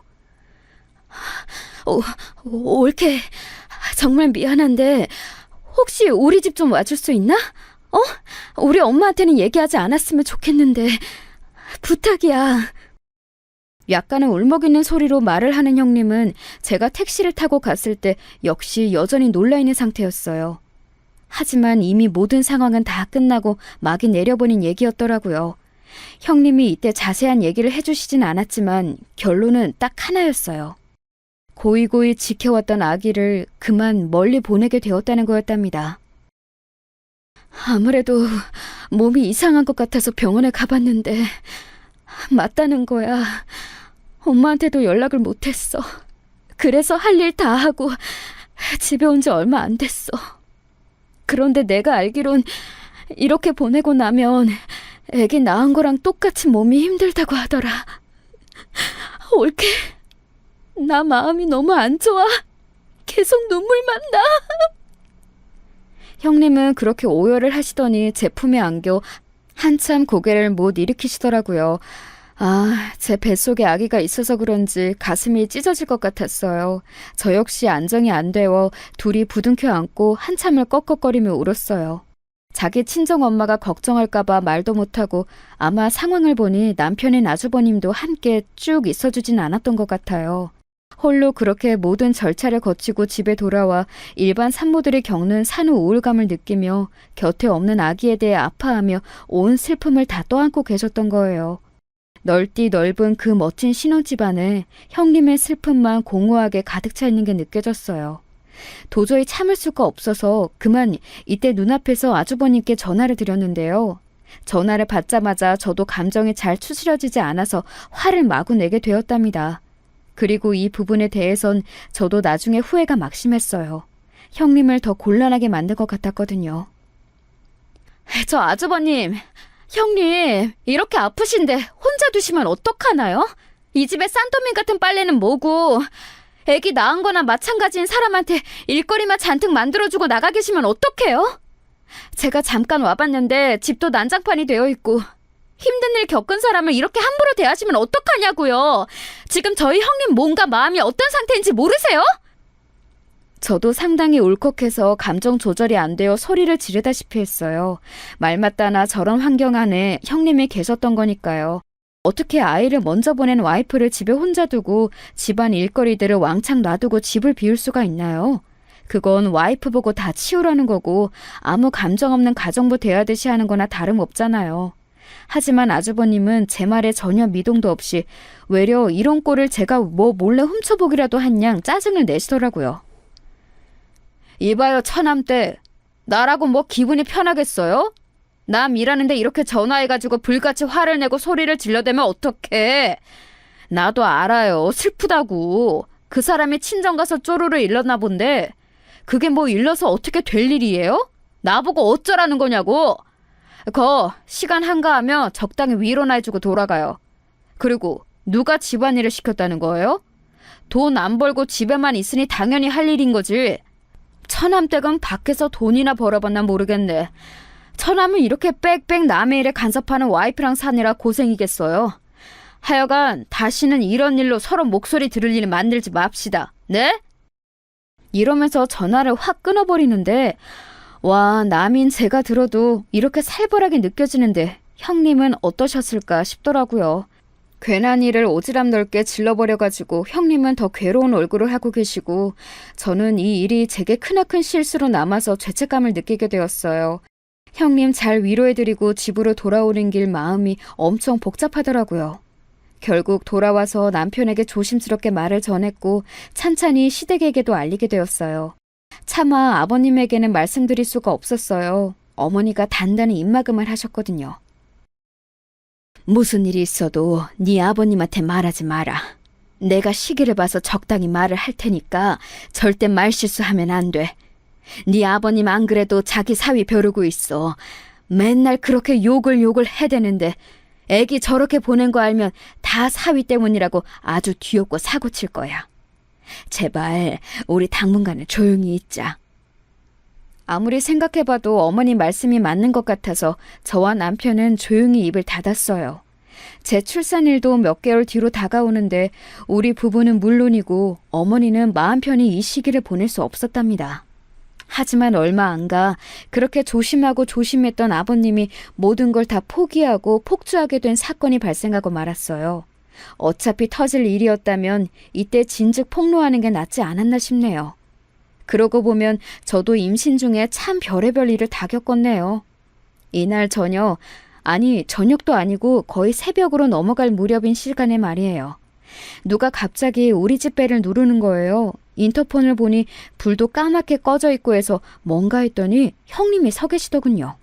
잠옷만 걸치고 있던 저는 너무 놀라 이제 막 잠든 남편을 깨워 같이 문을 열었는데요. 고개를 제대로 못 들고 있던 형님이 비로소 고개를 들자마자 저와 남편 모두 외마디 비명을 지르게 되었어요. 세상에 형님! 얼굴이 왜 이렇게 된 거예요? 어머 세상에, 멍 아니에요? 한쪽 눈이 무슨 푸르스름한 국대접을 엎어놓은 마냥 온통 멍으로 뒤덮여 있는 걸 보고 기가 막히더군요. 이건 도저히 안 될 것 같아서 제발 알리지 말라며 간곡히 부탁하는 형님의 말을 거절하고 시댁에 알리게 되었어요. 비밀로 넘길 게 따로 있지 이건 진짜 아니라고 보여지더군요. 이 상황을 알게 된 어머니는 또 아버님에게 알리지 말라고 하실 것 같아 곧장 아버님께 알려드렸어요. 혹시나 저는 이런 일이 벌어진 이유가 괜히 제가 나서서 그렇게 된 줄 알고 손을 달달 떨어가며 여쭤봤어요. 그런데 이유가 그건 아니라지만 아니라서 더 큰 문제더라고요. 아니, 그런 걸로 새삼 그러지 않아 그 사람. 그냥 일상이야. 근데 이번에는 정말 너무 아파서. 그리고 나도 아이 보낸 마당에 이렇게 사는 게 뭔 의미가 있나 싶어. 이건 정말 너무 아프네. 다들 나처럼 사는 것 같진 않더라고. 이 말에 남편은 완전히 눈이 돌아서 그분을 어떻게 해야 할지 몰라 자리에서 팡팡 뛰더라고요. 형님 본인도 인정하셨지만 이렇게 꾹꾹 눌러가면서 결혼 생활을 유지하는 게 무슨 의미가 있을까요? 이제 둘 사이에 더 이상 엮일 게 없잖아요. 아이도 없고 아무것도 없이 그저 이렇게 큼지막하게 상처를 입히고 한쪽은 일방적으로 당하기만 하는 관계만 남아있어요. 우리 시부모님에게 있어 결혼한 이래 얼굴 코빼기도 비추지 않던 사위는 이런 식으로 본인 딸들에게 엄청나게 무서운 흔적만 남길 뿐이었어요. 게다가 아기를 보낸 지 얼마 안 되어 정신적으로 힘들어 보이는 아내에게 어떻게 이런 짓을 할 수가 있단 말인가요? 서둘러 남편을 재촉해서 형님을 모시고 시댁으로 갔고 어머니는 보자마자 비틀비틀 주저앉으시더군요. 밤이 늦었고 새벽이 되어버렸지만 더 이상 참을 수가 없어 아버님 다음으로 가장 흥분한 남편이 큰 아주버님께 전화를 했어요. 형, 미안한데 엄마네로 좀 와봐. 누나가 장난 아니야 지금. 매형 이 자식 진짜 사람도 아니야. 와서 얘기 들어. 큰아주머님은 지방에서 회사를 다니고 계셔서 도통 얼굴 뵙기 쉽지 않았지만 그래도 가끔 행사 때문에 얼굴을 내미시는 분이었어요. 거기는 본인 처남이랑도 사이가 좋아서 맨날 처가 식구들이랑 놀러 다니고 어머니가 가끔씩 우스갯소리로 아들 뺏겼다고 하셨거든요. 그런데 이런 게 나름 좋은 역할을 할 때도 있는 것이 이날 큰 아주버님이 본인 처남까지 데리고 오셨더라고요, 그 새벽에. 야, 진짜 그 자식 사람이 아니네. 지 마누라 얼굴을 이따위로 만들어? 아버지, 진정하고 가만히 좀 있어봐요. 가서 소리 지르고 없는다고 해서 다 해결이 될 일이 아니니까. 큰아주버님은 이렇게 말해놓고 본인 여동생인 형님에게 따박따박 상황을 따져 물었고 형님은 울먹이면서 겨우 사정을 털어놓으시더군요. 이쯤 되니 더 이상 이 결혼을 유지할 수 없다고 느꼈나 봐요. 툭하면 기분 안 좋으면 그래. 나 사실 매일 이렇게 살았어. 맨날 그 사람 들어올 때 무섭고 어머니한테도 몇 번 상담했는데 계속 내가 더 잘해야 된다고만 하셨어. 이 사람 내가 어디 간지도 몰라 지금. 맨날 술 먹고 나가고 집 오면 밥이나 찾고 나한테 함부로 하고 그게 다야. 아, 대골 같은 그 신혼집에서 살면서 부러움을 한 몸에 받았던 형님이 그런 생활을 하고 있을 줄은 상상도 못했어요. 평소 연락이 잘 안 되고 멀리 사시는 막내 신우도 기가 막혔는지 이래서 자기는 결혼을 안 하는 거라면서 전화로 마구 악을 쓰시더라고요. 그러게, 그깟 결혼이 뭐라고. 사람 없으면 그냥 내 인연 없다 하고 살다 가야지. 언니는 왜 굳이 결혼을 해서 그 난리야? 아무튼 됐어. 나 오전에 올라갈 테니까 딱 기다려. 다 같이 그 집에 쳐들어가자고. 듣자 하니 진짜 이거 미친 인간들 아니야? 형부라고 부르기도 싫은 그 자식. 결혼식에서 깔짝깔짝대고 눈 흘리니까 여자 좋아하게 생겼다만. 하여간 언니는 보는 눈이 없어. 이날 우리는 시댁에 모여 모두 정말 꼴딱 밤을 샜던 것 같아요. 일을 어떻게 하냐, 무작정 찾아가기만 한다고 해결될 일이냐, 외려 우리가 책 잡히면 어쩌냐 하면서 저마다 돌아가며 한마디씩 했거든요. 그러다 보니 아침이 밝을 때 꾸벅꾸벅 졸고 정말 뜬 눈으로 밤을 새버렸어요. 다들 일어나서 뭐라도 먹고 움직여야 했는데 뭐가 넘어갈 상황이 아니잖아요. 졸지에 큰 아주버님네 처남까지 함께 머리를 싸매고 어떻게 엿을 먹여야 할지 고민하며 아주 고통에 휩싸여 있었답니다. 이후로 다음날 오전 중 막내 신우까지 합체가 되면서 다 같이 형님네 시댁으로 움직이게 되었답니다. 이날의 일은 진짜 두고두고 못 잊을 광경인 것 같아요. 임산부인 저보고 남편이 절대 따라오지 말라는 것을 왠지 그냥 두고 볼 수 없어서 함께했어요. 형님의 전화는 제대로 받지 않는 악마 같은 아주버님네 본가, 그러니까 그 세고 독한 시어머니가 계시다는 시댁으로 다 같이 향한 거예요. 선전포고는 우리 어머니가 먼저 하셨고 그쪽 시어머니는 기가 막혔던지 올 거면 오시라고 했다더군요. 하지만 이렇게 어머니 아버님과 저와 남편, 사건의 주인공인 형님, 큰아주머님과 그쪽 처남, 막내 신우까지 어른 8명이 쳐들어갈 줄 몰랐던 거죠. 보자마자 당황했던 그 집 시어머니는 어버버하고 있는 사이 우리는 물밑듯 집 안으로 들어갔어요. 그리고 아버님이 대뜸 소파에 털썩 앉으시더니 바로 본론부터 말하시더군요. 이제 아들 불러오세요, 당장. 내 앞에 무릎 꿇릴 때까지 우린 안 나갈 거니까 그리하시고.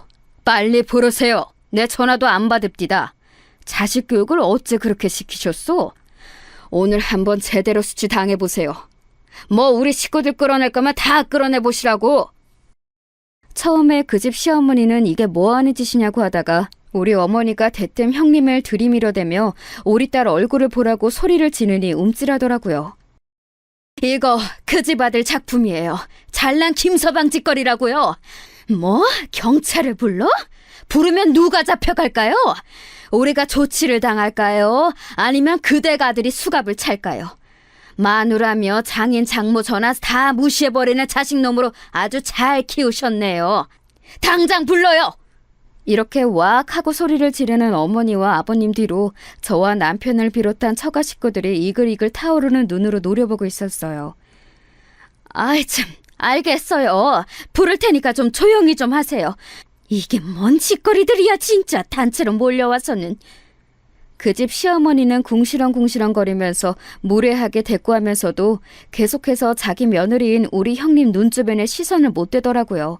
암만 해도 본인 아들이 해놓은 짓거리라고 하고 우리는 당당하게 들어와서 따져대고 있으니 거짓말은 아닌 상황이니까요. 여차하면 다 자기 아들이 궁지에 몰려 제대로 욕을 먹게 생겼으니 불안했나 봐요. 그 사이 계속 어떻게든 달래보겠다면서 새삼스럽게 우리 형님 이름을 다정하게 부르지 않나 이상한 말로 자꾸 잘못을 떠넘기려 하더라고요. 저기 세아가 우리 석훈이가 일부러 그런 게 아닐 게다. 그리고 너도 잘못이 있었겠지. 애가 절대 아무 뜻 없이 아무한테나 그러는 애가 아니야. 듣자 하니 너가 집안일도 잘 안 하고 고마운 줄도 모른다고. 그리고 시댁 어른들이랑 어울릴 줄도 모른다더라. 석훈이가 나한테 엄청 상담하고 그랬어. 그러니까 부부끼리 잘 맞춰가면서 살았어야지. 응? 너무 우리 석훈이한테 뭐라고 하지 말고 너도 네 자신을 돌아봐야지. 안 그래? 그런 말을 하면서 자꾸 우리 형님 주변을 돌면서 설득시키고 세뇌를 시키려고 하더라고요. 결국 못 참고 제가 나섰어요. 저기 어르신, 그만하시는 게 좋을걸요? 뭐 우리 형님이 집안일도 안 하고 고마운 줄을 몰라요? 뭘 고마운 걸 알았어야 했는데요? 형님이 임신하셨다가 아기를 떠나보낸 것도 다 아실 거 아니에요. 그거 누구 때문에 그리 됐는지 우리는 너무 잘 알겠는데 어르신의 눈에 무슨 까막눈이 씌워진 건지 곧 죽어도 본인 아들 탓은 아닌 것 같으세요? 게다가 보낸 지 얼마 되지도 않았어요. 남편이라는 인간이 그거 알면서 어떻게 여자를 이 꼴로 만들어놔요? 집안을 개판으로 해놓고 그마저도 몸 힘들어서 못 치우고 기어다니는 사람을 아주 못 부려먹어서 안달이던데요? 그게 사람 자식 맞아요? 됐고 불편하니까 우리 형님한테 더 말 걸지 마세요. 어디서 지금 나이살 처먹었다고 아랫사람 가르쳐서 입막음을 하려고 하세요? 여기 식구들 다 따라와 있고 형님네 어머니 아버지도 같이 와 계신데 그 앞에서 그러고 싶으세요? 뭐라고 더 짓거려봤자 어르신 아들한테 좋을 게 하나도 없어요. 암말 말고 놔두시라고요. 제가 따다다다 따져대니 이때 나서려던 아버님과 큰 아주버님도 자리에 앉으셨고 우리 막내 신우는 옆에서 구구절절 흠잡을 말이 없다며 박수까지 쳤어요. 그러니 일순간 기가 죽은 그 집 시어머니는 잔뜩 주눅이 들어서는 그대로 식탁 쪽 의자를 지익 끌어서 우리 얼굴 안 보이게 앉아있더군요. 결국 이처럼 불편하고 메스꺼운 한두 시간 정도를 날려보낸 뒤 이 집에 그 잘난 아드님, 우리 형님의 남편인 아주버님이 등장한 거예요. 이제 아주버님이 아니라 그 자식이라고 부를게요. 그 자식은 아주 귀찮은 일이 생겼다는 얼굴로 들어왔다가 우수수 몰려있는 우리 식구들을 보고 기겁을 하더라고요. 아마 지네 엄마가 처가 식구들 와 있다는 얘기까지는 안 했나 봐요. 하지만 오자마자 대뜸 뭐라 말을 하고 어쩌고 하기도 이전에 아버님과 큰아주버님이 그 자식에게 달려들었어요. 그래서 우리 남편과 막내 신우가 뜯어말리고 형님은 또 울고 아수라장이 되었답니다. 다행히 우리 쪽에 흠이 날 만한 상황까지는 안 가고 그쳤고 그것만으로도 그 자식은 매우 놀라있는 상태였어요. 와중에 절대 자기에게 이런 일이 일어날 거라고 상상도 못했던 게 더 괘씸하게 느껴지더라고요. 아파요. 제발 이것 좀 놓고 말하세요. 진짜 왜 이러시는 겁니까? 뭘 놔, 놓기는. 그래, 놔주마, 이 자식아. 너 내 딸이라 그만 살아. 이혼해. 이혼하고 네 회사도 다 말아먹고 엿먹게 해줄 거야. 그러자 뒤에서 그 집 시어머니가 시뻘개진 얼굴로 받아치더라고요. 뭐요? 우리 석훈이 잘못도 있고 해서 두고 보려고 했더니 하다 뭘 어째요? 내가 그렇게 놔둘 것 같아요? 이 말에 곧장 바로 저희 남편이 대들면서 마구 소리를 질렀어요. 매 형 같지도 않은 이 인간 땡땡식품 다니고 있죠? 거기 여직원이며 이전 약혼녀며 두루두루 불륜 짓 해대고 본인 와이프는 이 꼴을 만들어 놓는다는 거 알려지면 과연 거기 붙어있기 쉬울까요? 누나한테 듣자 하니 뭐 큰아버님이 하시는 곳이라면서요? 그쪽에 아들이 없어서 거의 후계자처럼 쓴다던데 후계자로 보고 있는 조카가 이따위로 살고 있는 건 아신답니까? 자기 부인 얼굴을 이따위로 만드는 인간한테 회사 맡기면 참으로 미래가 밝겠네요. 그 떵떵거리며 잘난 척하는 그 집 시어머니와 보란듯이 우리 형님과 처가 식구들을 무시해대던 그 자식은 계속 떵떵거리게 해줄 수 있을 본인들 밥줄을 언급하니 표정이 달라지더군요. 사실 저 회사 자랑은 상견례 때부터 귀에 피가 나도록 해댔던 얘기거든요. 얼마나 자부심이 크던지 그때 당시에는 우리 어머니 아버님도 그럭저럭 들어주셨던 얘기였어요. 하지만 나중에 형님이 저에게 해주신 얘기를 들어보니 가관도 아니더라고요. 남편의 지저분한 상황을 하나하나 캐내게 되는 여자가 어떻게 스트레스 한 번 안 받고 아기를 잘 품고 있을 수 있었을까요? 차라리 지옥에서 지옥문을 나갈 열쇠를 찾으라는 명령이 났지. 얼마나 형님이 비참하고 절망스러웠을지 상상도 하기 힘들었어요. 헌데 그 자식도 보통은 아니더라고요. 처음에만 슬쩍 움찔할 뿐 지 살겠다고 짓거리는 소리 들어보니 제정신이 아니었어요. 딱 그 엄마의 그 아들 그 짝이더라고요. 아니 부부간의 사생활을 갖고 너무 선을 넘으시네요. 쓸데없는 짓 하지 마세요. 저는 뭐 당하고 있을 줄 아나요? 처남 그 말을 너무 함부로 하네. 장난도 사람 봐가면서 치라고. 이런 식으로 대충 수습하려 들어대는 데다가 자기 부인이랑은 대충 말싸움이 있었고 자기도 미쳐졌다는 거짓말을 해대니 우리 쪽 분위기는 더 사나워질 수밖에 없었어요. 하지만 이런 식으로 말싸움 해봤자 의미도 없고 그렇다고 마음은 10분 이해하지만 똑같이 물리적인 행동을 해서도 안 되니 이쯤에서 매듭을 지어야겠더라고요. 그대로 우리는 집을 나서버렸고 시부모님은 집에다 모셔다 드렸답니다. 그 길로 남편과 저, 막내 신우, 큰아주머님과 그 집 처남까지 합심해서 판을 짜고 실행하게 되었어요. 더 말할 것도 없이 그 자식이 다니는 땡땡식품에 제보를 했다는 거죠. 사실상 회사에 직접적으로 넣기에는 어려웠고 형님에게 시댁 큰아버님인 그 회사 사장님 연락처가 있으니 가능했던 일이에요.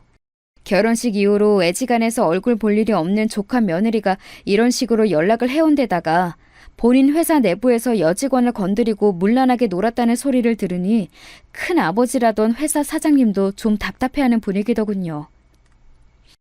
우리 조카 며느리 일단 내용은 잘 알겠어요. 재수 씨랑 얘기를 좀 해봐야 할 것 같은데 그건 그렇고 정말 석훈이가 홍보팀 여직원 몇을 건드렸다는 게 맞는 말인가? 증거라도 있어요? 이 말에 형님이 그간 캡처해두었던 증거를 보내드렸나 봐요. 본래 이렇게까지 뭔가 싸우고 끝까지 가는 성격은 아니신데 우리 가족들이 나서서 계속 설득한 끝에 겨우 용기를 내신 거예요. 사실 본인의 눈으로 확인했던 그 끔찍한 외도 내역들 그리고 본인의 몸이 상해가며 남편에게 입었던 상처들 다 남겨두기 싫었겠죠. 언젠가는 증거로 쓸 일이 있을 수도 있다는 생각에 찍어두셨다고 하지만 그걸 남겨두면서 얼마나 비참한 기분이셨을까요? 제가 시간별로 잘 정리해두는 게 낫겠다고 해서 같이 컴퓨터로 파일 작업을 했고 그걸 정리하는 와중에도 얼마나 화가 치밀었는지 중간에 형님은 몇 번이나 또 오열을 하시더라고요. 결론적으로 이런 증거까지 눈으로 보고 확인해버린 그쪽 큰아버지이자 사장님은 아주 짧은 단답형의 문자를 우리 형님께 보내오셨더라고요. 그 문자를 읽고 나니 저도 처음엔 이해가 잘 안 되어 매우 헷갈렸어요. 조카 며느리, 내용은 잘 알겠어요. 이유는 내가 알아서 하겠습니다. 그럼 잘 지내요. 내용을 보니 일단 알긴 알겠다는 건데 그 뒤로 알아서 뭘 어떻게 하신다는 건지 안 나와 있으니까요. 설마 이렇게 덥지는 않겠지 싶으면서도 팔은 안으로 굽는 건가 싶어 불안하고 잠이 안 오더라고요. 우리 형님은 이미 이혼을 진행하셨고 그냥 그렇게 이혼만 해버리고 위자료 얼마 받고 모든 게 끝나는 느낌이 들었으니까요. 얼마간 손톱 물어뜯으면서 불안해했는데 형님 이혼하시고 며칠 안 되어 기쁜 소식을 듣게 되었어요. 옳게 고마워. 큰아버님이 나한테 별도로 연락을 주진 않으셨지만 이 인간이 나한테 전화해서 거품 몰면서 난리를 치더라고. 나 때문에 제명되어 버렸다고 어쩔 거냐고 아주 발악을 하네. 긴 말씀은 않으셨지만 알겠다는 말이 이 인간 처리하겠다는 말이었나 봐. 그래도 말이 통하는 어르신이어서 얼마나 다행인지 몰라. 그리고 그 인간 말이야. 진짜 어이가 없어서 눈물이 날 지경이더라. 이제 와서 나보고 잘못했대. 지네 큰아빠한테 연락해서 다 없던 일이라고 네가 거짓말한 거라고 해주면 위자료를 얼마 더 주겠다나? 진짜 내가 별 거지 같은 쓰레기랑 같이 살았었나 봐. 법원 갔을 때는 눈 깜짝도 안 하고 멍 거적대게 치우듯이 이혼을 마무리하더니 지금 애걸복걸하고 난리도 아니야. 그냥 전화 끊고 차단해버렸어. 형님 말 맞다나 그 자식은 이혼 얘기까지는 그럭저럭 쿨하게 받아들이는 양 끝까지 지 잘못은 없다는 식으로 굴었대요. 그런데 그렇게 철석같이 믿고 있던 지네 큰아빠 회사에서 제명을 당하곤 완전히 눈이 돌아버렸더군요. 근데 언젠가는 터질 얘기였었나 봐요. 제명이 결정되고 난 뒤에 몇몇 회사 여직원들이 뒤늦게 폭로를 하고 이제사 말을 한다면서 제보를 했다더군요. 한편으론 저 여직원들처럼 그 자식과 그냥 스쳐 지나가는 재수없는 인연이 아니라 무려 남편으로서 아기까지 임신했었던 형님이 무척 안타깝게 여겨졌어요. 들려오는 얘기로는 아주 망나니같이 살다고 하고 본인 본가에서도 한동안 꼴보기 싫다며 집에 오지 말랬다나 봐요. 그러니 밖에서 떠도나 본데 워낙에 능력도 딱히 없지만 집안 하나 유복해서 그 나이까지 장가 안 가고 놀았나 보더라군요. 집이며 뭐며 안 받쳐주는 상태로 나이만 먹어서 돈 몇 푼 들고 쫓겨났으니 마땅히 할 게 뭐가 있겠어요. 그 이후의 소식은 저희도 몰라요. 그렇게 별탈 없이 우리 가족의 시간이 지나갔고 저도 건강히 아기를 낳아 육아하고 있답니다. 한창 스트레스가 많았기에 저희 엄마가 제발 네 몸이나 돌보라고 형님네 신경 끄고 너나 아기랑 몸 챙기라고 해서 살짝 걱정이 되었는데요. 그래도 아기와 저 모두 건강하고 이제 벌써 시간이 꽤 지난 이야기예요. 형님은 이혼 후 모든 걸 정리하고 잠깐 쉰다며 해외에 나가 계시는데 거의 그쪽에 적응을 해버리신 것 같아요. 딱히 언제 들어오겠다는 말씀도 없고 그냥저냥 잘 지내고 계신 것 같더라고요. 여러모로 심적인 치유가 잘 되시길 바랄 뿐입니다. 여기까지 제 얘기를 들어주셔서 감사합니다. 모두 건강하세요.